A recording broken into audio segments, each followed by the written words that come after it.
Hello everyone.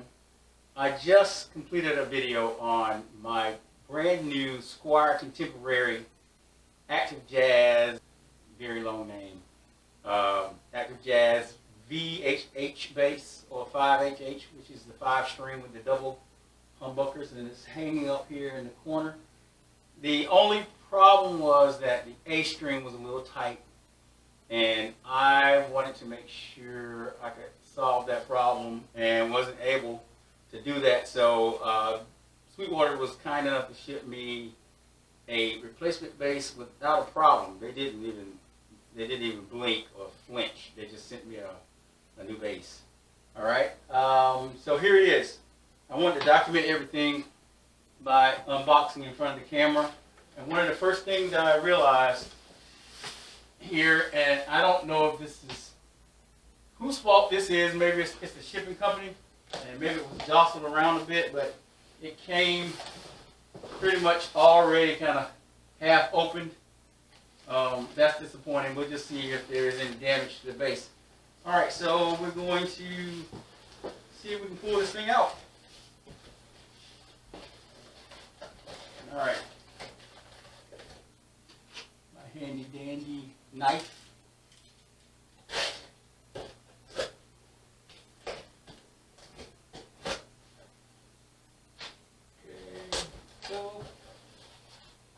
Padding, not as much padding as the last one. If you watch my last video, you'll see that it had an extreme amount of padding, and I wish this one had been the same. Here we go. Let's see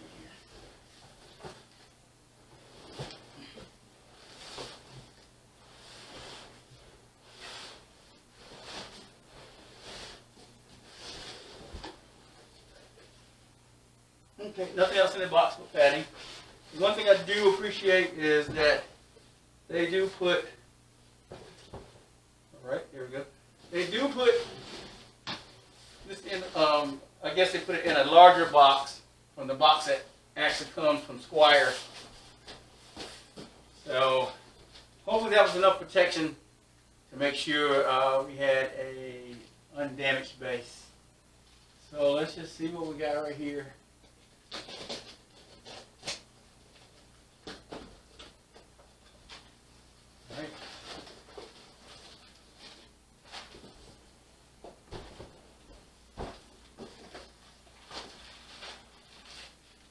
More handy dandy wrapping.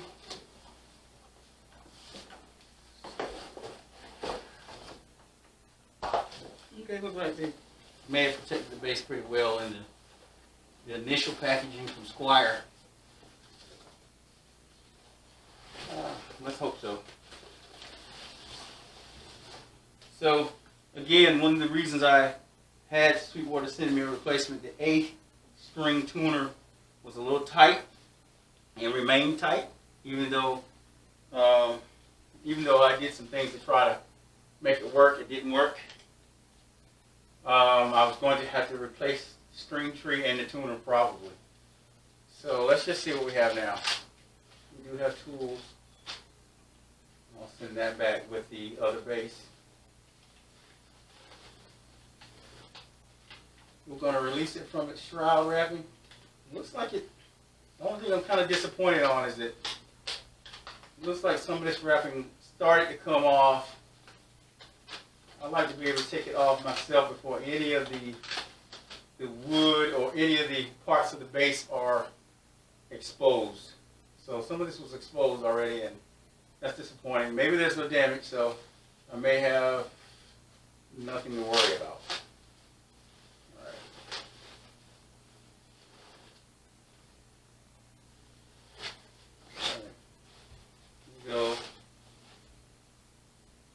Don't see any initial damage. I will say that this roasted maple neck is not as beautiful as the one that I got initially. But it is nice at the same time still. Let's just see.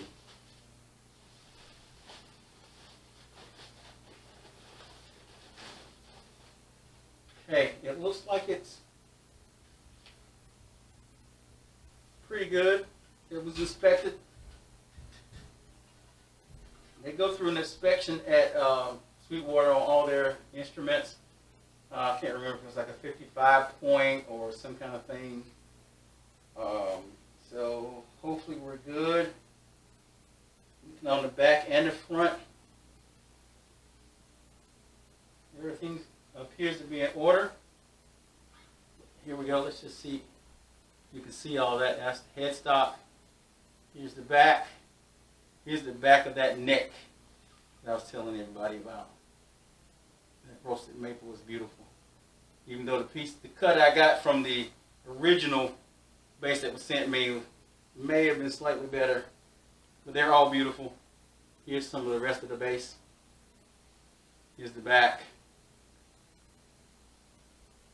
All right, here we go. Here's the moment of truth.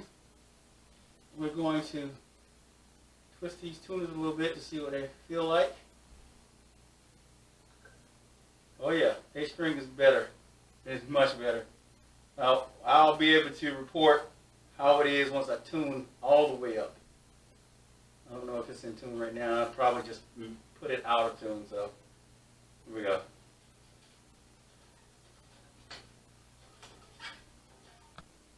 So it looks like after tuning it to the right pitches, it does seem to be okay. So Sweetwater did send me a bass with better tuners.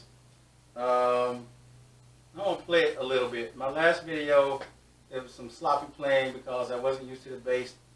The neck is, or the string spacings were a little wider than I'm used to, and it wasn't set up properly. This one's not quite set up yet either, but at least I played the other basses hanging up a little more, and let me just see what happens here. See what it sounds like.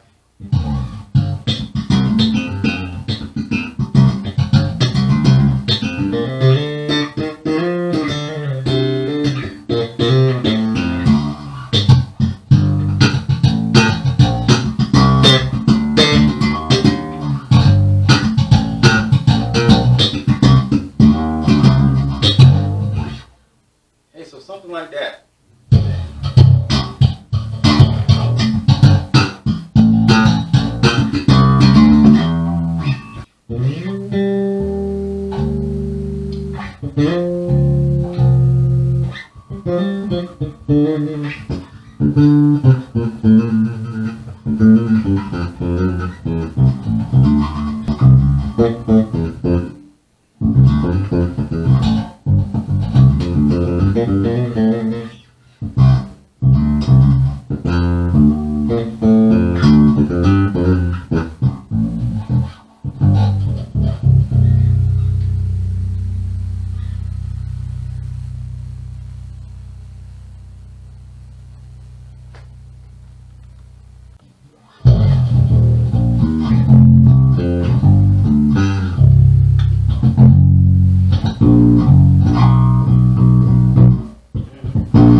Okay, so it seems to be okay.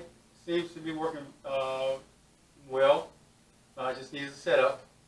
It's very hard to play because the strings are so far off the fretboard, but then again, I like it the way I like it. So, thank you guys for tuning in. Don't forget to like and subscribe. If you want to see more of these videos, I'm going to review a few more of my basses on the wall here that you can see.